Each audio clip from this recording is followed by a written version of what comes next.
Sup Shredders, my name is Logan aka Spiderhands and welcome to an SP Patrons video today that I make for Dinnerhe as part of their custom monthly music review. And if we switch over to here, we have ourselves a track on the screen. This is from an act named Hikaru Utada, title Gold, Mata Ao Hi Made. So we're going to listen through this track from start to finish. I'm going to hear what we think. We also kindly have lyrics provided by Dinnerhe as well to check out after this, as well as lyrics available on Spotify. So let's go.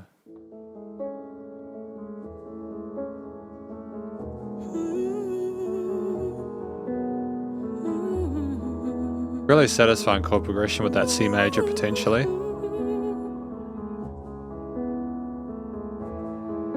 A seventh there.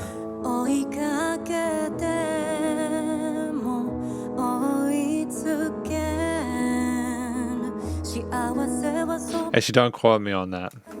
Not sure if that is the chord.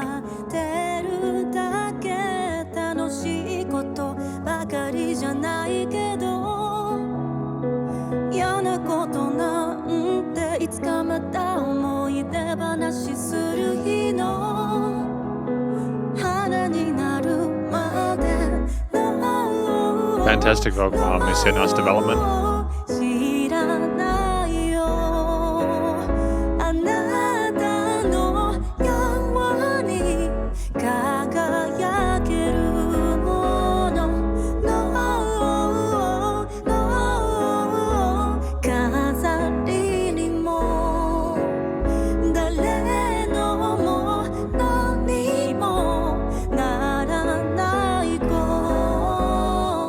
There's a lovely portamento on the bass tone. I don't know if you can hear it, how smoothly it goes between the notes within the chord progressions. I think it sounds phenomenal.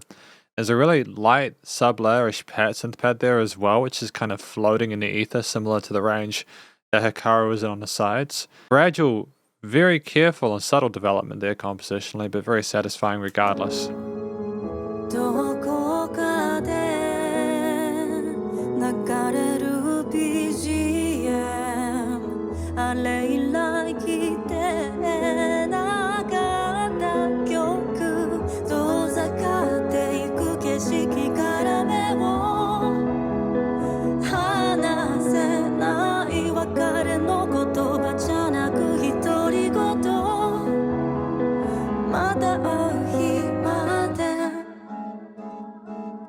And fantastic sound design with the synth going around the headphones. Great use of automation with the panning.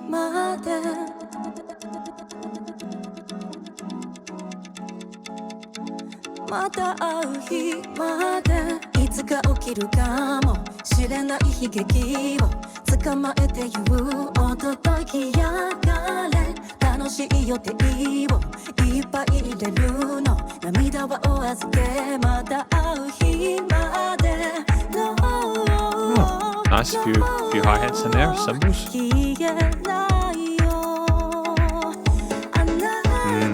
Peppy keys.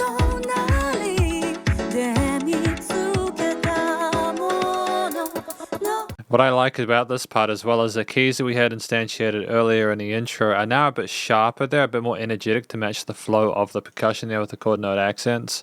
It's a vibe, man.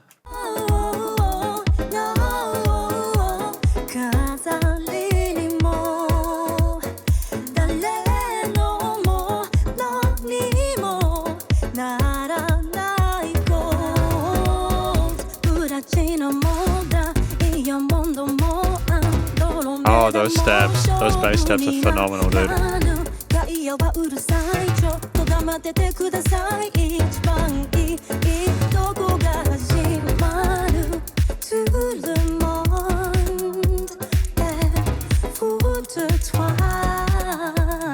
Great French pronunciation there.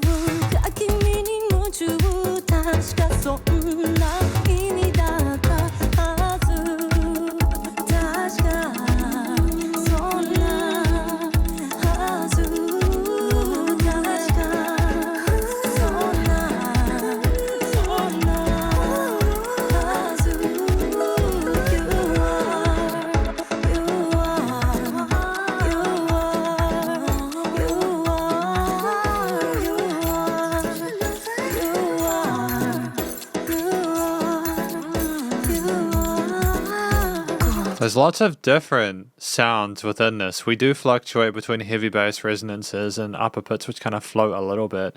We do pepper and use different percussive tones. There's a lot of adjustment and variety within the way that we use different instruments and the different tones per instrument. There's a lot to appreciate about this track. It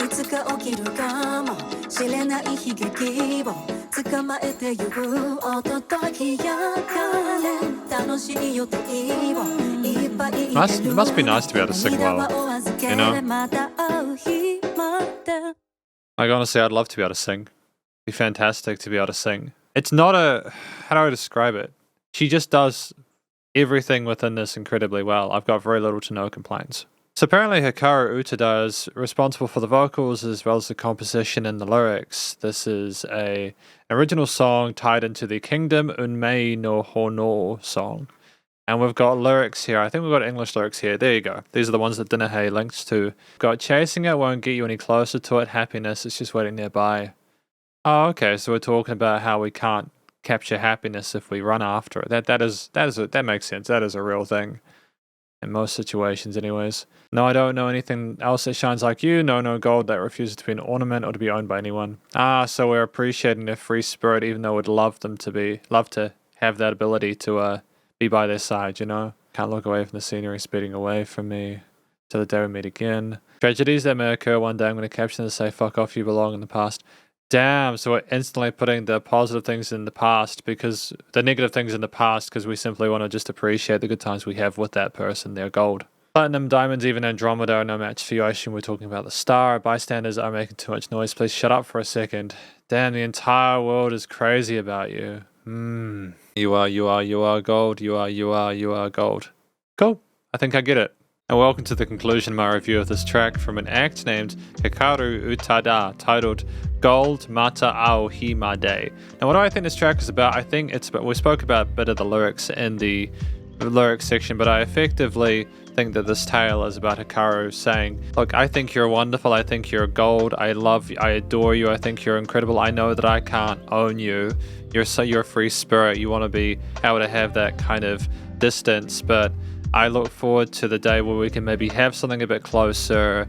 If there's anything tragedies in the future, we'll put them behind us, you know, we'll say fuck it, and we'll just go from there. I think it's a really cool story. It's nice for Hikaru to simultaneously acknowledge her feelings and passions for someone whilst appreciating who they are as a person, their value, their situation, and to show some honesty and vulnerability about it. Not that it isn't a thing that Hikaru does. Like, Hikaru Utada has been famously open about things like that within her music, but it's nice to have more of that, especially in a more recent release. Her vocals are tremendous. I liked both the stuff in the center of the stereo field and on sides.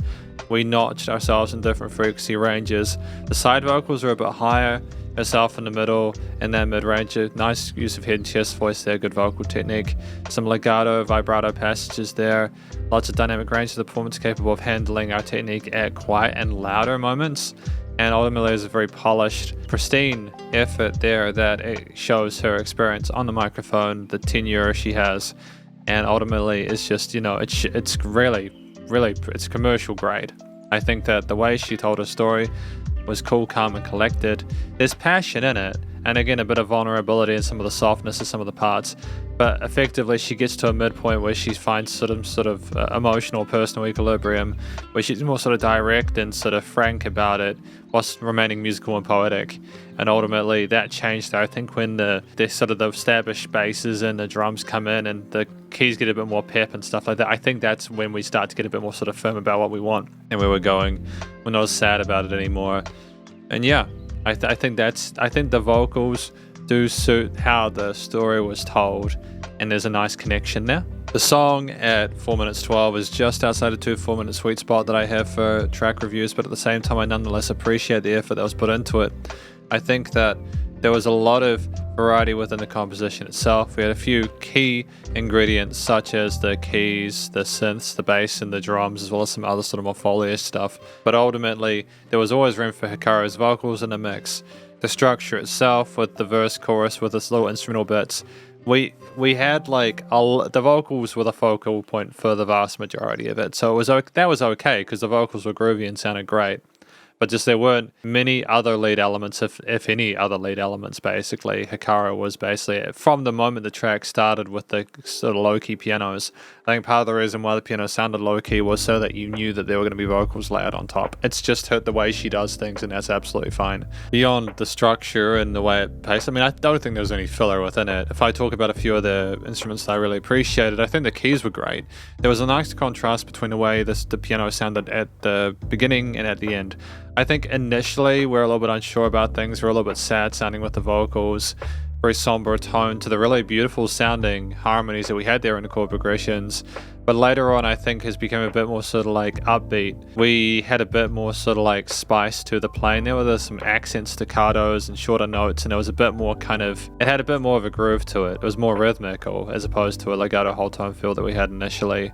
And I really appreciate the change there. It makes the song more interesting because you don't have the same thing all the time. The synth basses that we had at the beginning, where things were really sort of low-key, there was like a sub bass with a portamento going smoothly between the various parts of the register, and then with the different stabs that we had with a nice sort of reverb tail and a bit of distortion on them, were a bit sharper to suit the mood of the keys, of the drums and everything. That later half, we basically had a tale of two halves there, and the flow between the two was seamless. But the bass lines, even though they stuck very loyally to the chord progressions, they nonetheless serve their purpose very well. There's enough personality behind them to make them stand out, whilst not overloading it or taking the focus away from the vocals. The drums, when they came in later on with the cymbals, the kick and snare focus, were nice and peppy and energetic and cut through the mix really nicely. There was a nice range of quarters, 8th and 16th note grooves there, with the kicks being dominant on the quarter accents.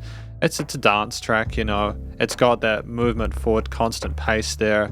But then, unless it wasn't there, in which case we had things kind of float. Sometimes the kick was taken away to allow for a range of different intensities there. The dynamic range with the bell curve switched up and down, oscillated. When you have the same perceived loudness of a track for the entirety of it, even if half of it has been relatively low key, it can still become a little bit dull. So I'm glad that we have moments where the music floated and moments where it didn't, and it was doof, doof, doof. We had that. It was great to move along to. It's nice to have variety, to have change. I think the bass was nicely tuned to the drum kit, and they flowed together well, until they didn't, in which case the bass would sometimes kind of chirp in on the offbeats or outside of it, but that was just more interesting to listen to, and it was just a bit of spiciness and sazziness to it. And any other synth parts we had, synth pads or anything like that, were relatively sub levels in comparison to the main ingredients like the keys, the drums, and the bass.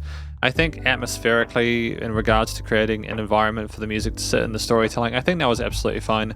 Because when you have the drums, the bass, and the keys, even if the keys are kind of bright, you still have a lot of space in the mid-ranges, especially on the sides of the stereo field, where you're able to sort of pepper things up and make it more fleshed out. And even though Hikaru did have her vocals go to the sides as well as the center, I don't know, like, it just seemed a bit more complete when the pads came in later on, as if to say, hey, this is the final part of the song, this is the big moment, this is the natural crescendo, enjoy. I think with the minimalism of the arrangement, as well as the way that the vocals sounded in the story that was being told, the motif itself, I think, matched that. It was almost like we had these ticking, like, synth parts going around the stereo field there, were kind of very mysterious, as if to simulate something unusual was going on. We've had ticky sounds like the tick of a clock with little vocal chops, so it makes me wonder whether, because that's another thing as well, I love the sound design with the synths, especially with the automation of the panning of those synth parts in the mid part. I like that the theme almost insinuated that we needed time in order to come to terms with what was going on. Like, initially we're unhappy about where we're at and the fact we couldn't have the gold, but later on we just figured out we're just going to continue moving forward anyways and try to be sort of mature and sort of level-headed about it. I think that was really cool sound design. The Foley itself had complexity with the extensions there, which suggested that we understood there was more to it than just the good and bad things. I think the reason that the theme was relatively neutral outside of that was because it allowed for Hikaru to not only be the main focal point performatively, and in regards to sort of leveling into production and, frequency rise within a frequency spectrum, but it also allowed for her to go through her journey, going through different twists and turns and different thought processes. I think if you had a motif that was too pointed with its triads and its chord choices and its melodies, if it gave too much input, it would kind of be a little bit disconcerting for the average listener because they're like, okay, yeah, but this chord progression is telling me something different to what the singer is saying. So if you add flexibility there, it's just a whole lot more satisfying. And so I think that Hikaru made the right choice there. Outside of the theme, which basically allowed enough space for Hikaru to tell her tale without being too emotionally dominant, and with the rest of the song just being an absolute vibe, we just did the studio recording, mixing and mastering, and the production in general was commercial grade. Great presence to Hikaru's vocals, whether she was quite loud in the frequency spectrum and the stereo field, with the takes both in the center and the sides being nice and resonant without being too much. The bass, drums, synths, any other elements, any bits of Foley, etc. were well handled. There was plenty of space, again in the stereo field, for that to occur, even with how busy the vocals were sometimes. And I think that, you know, the kicks were nice and controlled with the compression there, as well as the vocals. The things weren't oversaturated with compression there. They didn't. The vocals were nice and raw and crisp. They didn't have a whole lot of effects modulation to them, which I think was fun, apart from the vocal chops in that time ticky bit. The filtering of the piano and the intro part versus the end part was nice for the reasons I aforementioned, but that was predominantly a production thing with like a use of an EQ, I feel. There was dynamic range to the production as well. Things weren't the same loudness all the time. There were quieter bits and louder bits. And I think that even though in general it was nice and loud with the pump, without pumping, so the bus compression and limiting when handled, it's just that there was still life to it. Things weren't, they weren't suffocated. You know, you could still have variations to the various intensities of different elements there. And it seemed like a live performance that's just ready to go to radio or streaming or whatever you want to hear it on. I feel old talking about how things would get radio play. That's just how it was when I was growing up. That's effectively my review of this track from an act named Hikaru Utada titled Gold, Mata Ao Himade, and hopefully you enjoyed it. If you did, please do go show them some love via their various social medias and their Spotify page, and stay cool, stay safe, and please remember to support your local musicians and artists at this point in time. It's either all the help than ever with all the crazy stuff going on in the world, and I'll catch you in the next SC Patrons video. Spiderhands out.